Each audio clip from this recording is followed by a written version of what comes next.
Bugun sizlar bilan ayollar hatto farzandlariga, turmush o'rtog'iga aytishga uyaladigan mavzu haqida gaplashamiz.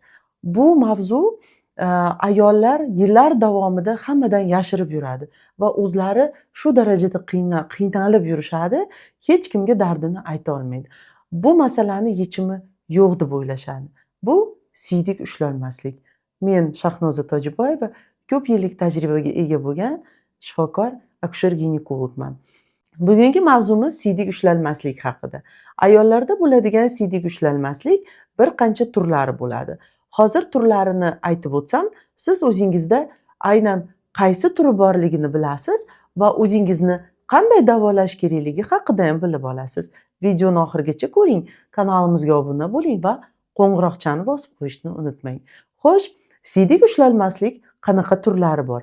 Siydik ushlanmaslikni asab tizimi bilan bog'liq bo'lgan turlari bor va stressli, ya'ni nagruzkali siydik ushlanmaslik. Yo'talganda, aksirganda, qattiq kulganda, jinsiy aloqada, jismoniy nagruzkada, sakraganda, sport mashqlarini bajarganda siydik chiqib ketishi, bu stressli siydik chiqib ketishi deyiladi. Agar ayollarda siydik qistaganini sezgandayoq siydik chiqib ketishi, ya'ni hojatxonaga borish kerakligi haqida miyasiga signal kelgandan siydik qo'yib yuborishi, bu asab tizimi bilan bog'liq imperativ siydik ushlay olmaslik deyiladi. Demak, mana ikkitasini bemalol farqlay olasiz. Siydik ushlanmaslikni qanday davolash choralari bor?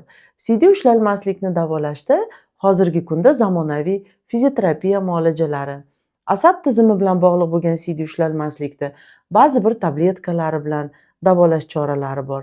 Lekin uzoq yillar davomida ayollar pampers taqib yurib, buni lattalar qo'yib, buni yechimi yo'q deb o'ylashi aslo xato hisoblanadi.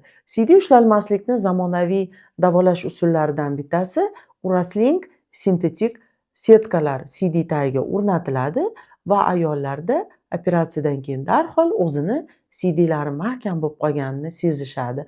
Va bu setkalar organizmga moslashib, organizm to'qimalari bilan bitta bo'lib ketib, bir umr ayolni bu darddan xalos qiladi.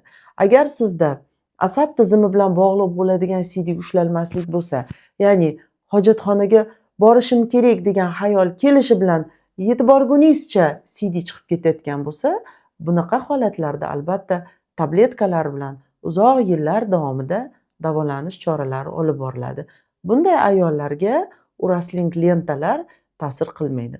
Urasling lentalar aynan sintetik lentachkalar siydik tagiga qo'yiladigan, bu yo'talganda, aksurganda, kulganda siydik chiqib ketadigan ayollarga, ya'ni bu nagruzkali, stressli siydik ushlanmaydigan ayollarga yordam beradi. Sizda aynan qaysi turi, shu haqda mana ma'lumotlarga ega bo'ldingiz. Sizda siydik ushlanmaslik bormi?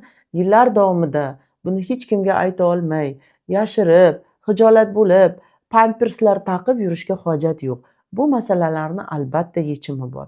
Jarrohlikni jarrohlik usuli bilan yoki boshqa fizioterapevtik tabletkalar usuli bilan ham davolasa bo'ladi. Faqat buni o'z vaqtida aniqlashingiz kerak va o'z vaqtida oldini olib davolasangiz, sizda bu jarayon kuchayib ketmaydi. Yoshingiz bir joyga borgandan keyin katta-katta pamperslar taqib yurishdan xalos bo'lasiz. Videomiz foydali bo'lgan bo'lsa, kanalimizga obuna bo'ling.